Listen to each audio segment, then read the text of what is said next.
안녕하세요. 아이들과 즐겁게 영어책을 읽고 있는 정관장입니다. 오늘은 초등학교 고학년 아이들에게 소개해주고 싶은 챕터북 시리즈 하나를 가지고 나왔어요.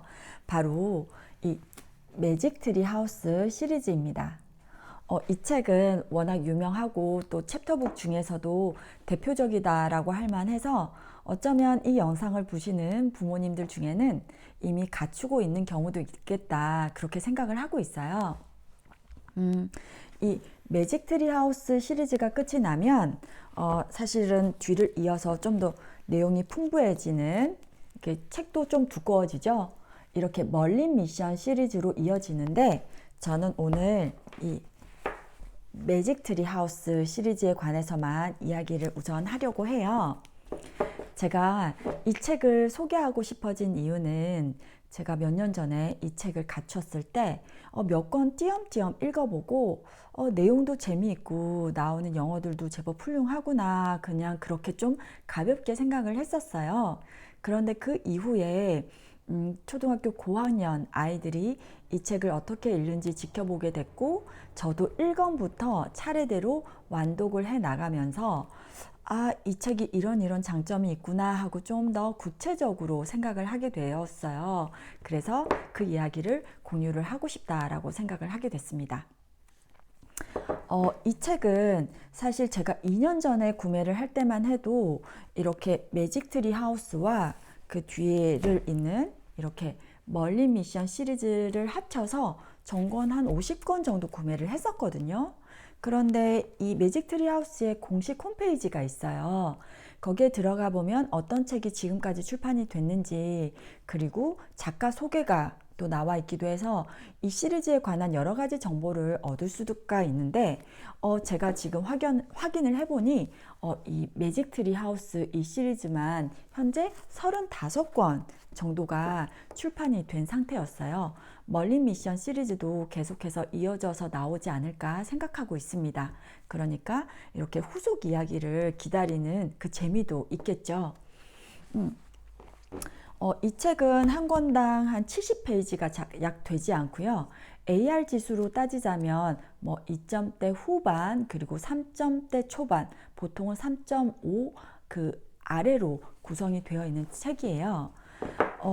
제가 이 책의 장점이라고 생각한 첫 번째는 바로 이야기의 구성이 비교적 단순한데 그 구성이 매권 책마다 이어지니까 만약 아이가 챕터북을 이제 막 읽기 시작한 챕터북에 이제 막 입문한 아이라면 도전해봐도 좋을 만한 책이다라는 생각을 하게 됐어요.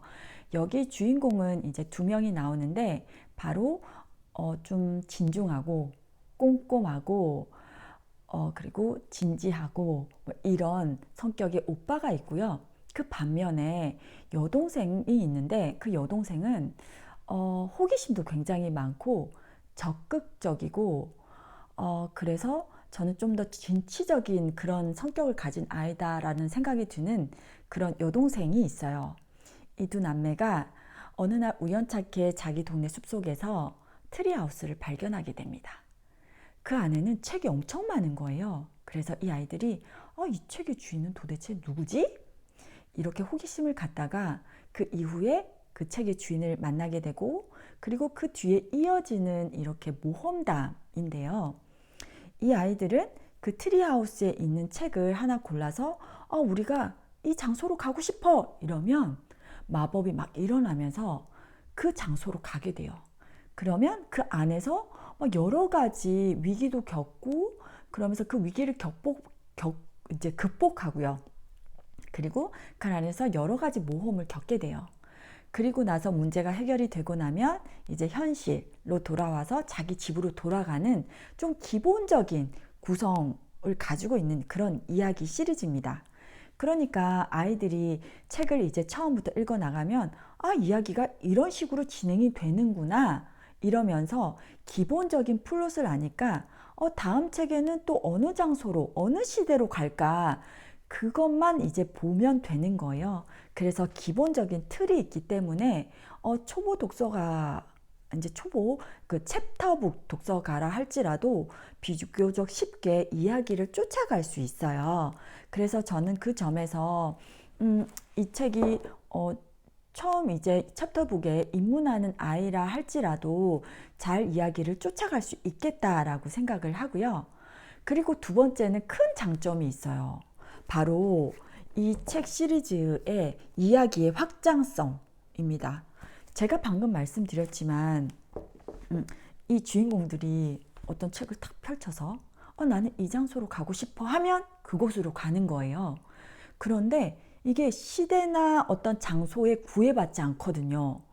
굉장히 다양한 곳으로 다양한 시대로 여행을 떠나요. 그러니까 예를 들자면 이렇게 뭐 일본으로 떠나서 갑자기 닌자를 만나기도 하고요. 그리고 이렇게 막 공룡들이 많이 나오는 쥐라기 시대로 여행을 떠나기도 하고, 그리고 이렇게 아마존 이렇게 밀림으로 떠나기도 하고요. 그리고 이것은 고대 이집트로 떠난 이야기입니다. 그리고 이거는 서부 시대로 떠났네요. 그리고 또 이것은 이제 해적들을 만나기도 합니다.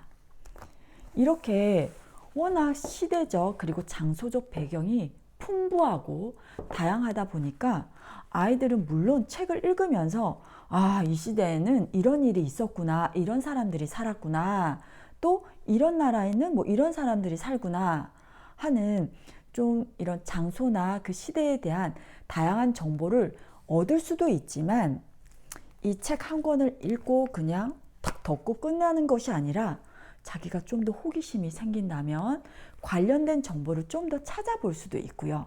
그러면서 이 책에 나왔던 그런 배경적 지식을 스스로도 좀 더 풍부하게 갖출 수 있다라는 것.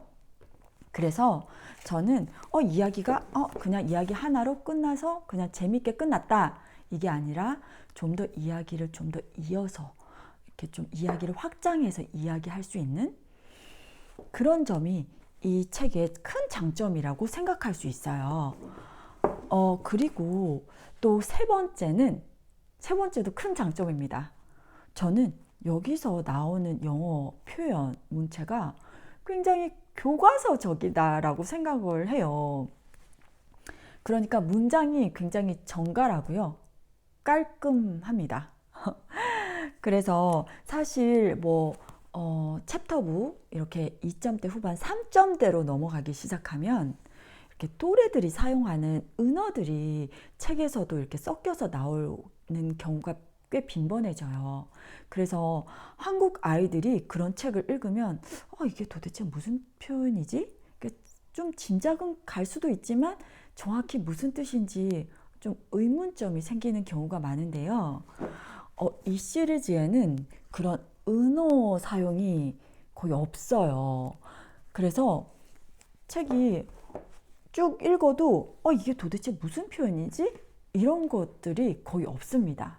그러니까 저는 이 책을 읽으면서 참 표현들이 정말 깔끔하고 정갈하고, 그래서 문법 구조도 전혀 복잡하지 않고요. 그래서 이 문장들이 굉장히 간명하다 보니까 글을 읽기에도 쉬운 거예요. 그래서 저는 이렇게 좋은 문장들로 이렇게 구성된 책이어서 책을 읽기도 쉽고요, 이해하기도 쉽고, 그래서 저는 이런 교과서적인 문장들로 이루어진 책, 이것이 바로 또 이 책의 세 번째 큰 장점이라고 생각합니다. 그래서 초등학교 고학년 아이들에게 이 책을 읽혀보니까 참 재밌게 읽었어요. 물론 간혹 이 책을 자기 취향이 아니에요, 이런 경우도 있습니다. 이건 모든 책이 마찬가지예요. 제가 그런 경우는 왜 그런가 하고 살펴봤더니, 제가 조금 전에 말씀드렸다시피 이 책은 AR 지수로 따지자면 2점대 후반, 3점대 초반이잖아요. 그러니까 영미권 아이들의 입장에서 보자면 사실 좀 저학년들도 읽을 수 있는 책이라는 거예요. 그래서 제가 초반부에 말씀드렸다시피 좀 기본적으로 좀 단순한 이야기의 플롯을 갖고 있어요. 그래서 어떤 아이는 이 이야기가 좀 단순하다라고 이제 고학년이 되면 그렇게 생각하는 경우도 있었어요. 하지만 대다수 경우는 자기들이 이렇게 평소에 접해보지 못한 그런 나라나 시대 이런 것들을 간접 체험할 수 있었기 때문에 보통의 경우는 굉장히 재밌게 읽었습니다. 그래서 아이가 이제 슬슬 챕터북으로도 한번 넘어가 볼까 이렇게 생각하신다면 이런 이렇게 매직 트리 하우스 이 시리즈도 한번 읽혀보면 어떨까 하는 생각입니다. 자, 오늘 이야기는 여기까지고요. 다음에도 또 책 이야기, 외국어 교육 이야기 들고 나오겠습니다. 감사합니다.